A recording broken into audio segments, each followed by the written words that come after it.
మరి ఇప్పుడు విద్యా వ్యవస్థ అంతా భ్రష్టు పట్టిందన్న. మైపాల్ యాదవ్ అన్న ఇప్పుడు కొట్లాడుతాండి, ఆ విద్య ఎవరికైనా కేటాయించండి అబ్బా, ఫీజుల మీద పుస్తకాల మీద ఆ ఘోరమైనటువంటి దోపిడీ చేస్తాను అని చెప్పేసి మైపాల్ అన్న ఎప్పటి నుంచో కొట్లాడతాడు. సీనన్న, మీరు విద్యా వ్యవస్థ నాశనం ఏందంటున్నావు, నువ్వేమో అక్కడ అద్భుతంగా ఉందని రేవంత్ రెడ్డి అంటున్నాడు. అసలు విద్యా వ్యవస్థ మీరు అబద్ధాలు ఆడుతున్నారు. అబద్ధాలు ఆడేటోళ్ళను ఖబర్దార్, అబద్ధాలు చెప్పేటోళ్ళను ఊరుకునేది లేదు. వాళ్ళను పేగుల్ని తీసి మెడలు వేసుకుంటా, గుడ్లు వీకి గోటీలాడతా, మరి బురదలేసి తొక్కుతా అంటున్నాడు కదా రేవంత్ రెడ్డి. తొండలంగు జొరగొడతా అంటున్నాడు కదా.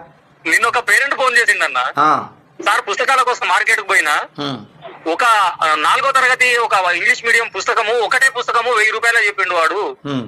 అది నేను మరి కొనాలన్నా వద్దా, ఒక పుస్తకం 1000 రూపాయలు అయితే మిగతా పుస్తకాల సంగతి ఈ పుస్తకాల కమిటీ ఏం చేస్తాను ఆ సెక్రటరియట్ లో అని చెప్పేసి అన్నాడు. నాకు బాగా ఆశ్చర్యం అనిపించింది. ఒక పుస్తకం 1000 రూపాయలు పెట్టి అసలు ఎవరు పెట్టమన్నది? ఇక మీరనంటారు ఆల్రెడీ రవీంద్ర భరితలో తాళాలు ఒకరు కొడుతున్నారు, కోలలు ఒకరు కొడుతున్నారు, ఒకళ్ళు మేకప్ వేసుకొని జుట్టు పెట్టుకొని ఒకళ్ళు డ్రామాలు ఆడుతున్నారు అనద్దా?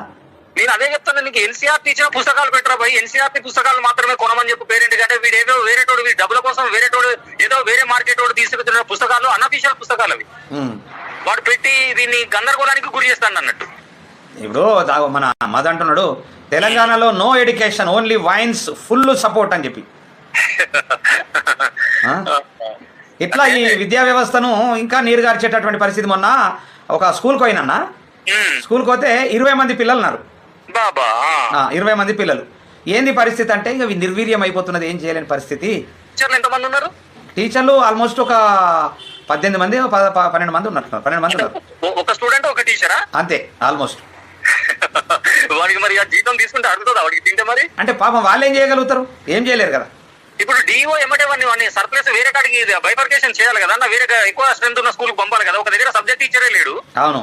మరి వాడికి 20 మంది పిల్లలకు 15 మంది టీచర్లకు జీతాలు ఇస్తుంటే వాడు మరి ఎవరిని బీక్తాడు వాడు? మరి ఇంకా టీచర్లు ఏమన్నారు అంటే, టీచర్లు కూడా ఏమన్నారంటే ఓపెన్ గా పాపం మాట్లాడారు. వాళ్ళు మాట్లాడమంటే మాట్లాడలేరు కానీ ఏమన్నారంటే, మా గవర్నమెంట్ ఎంప్లాయీసే ఈ ప్రైవేట్ స్కూళ్ళల్లో చదివిస్తున్నారు.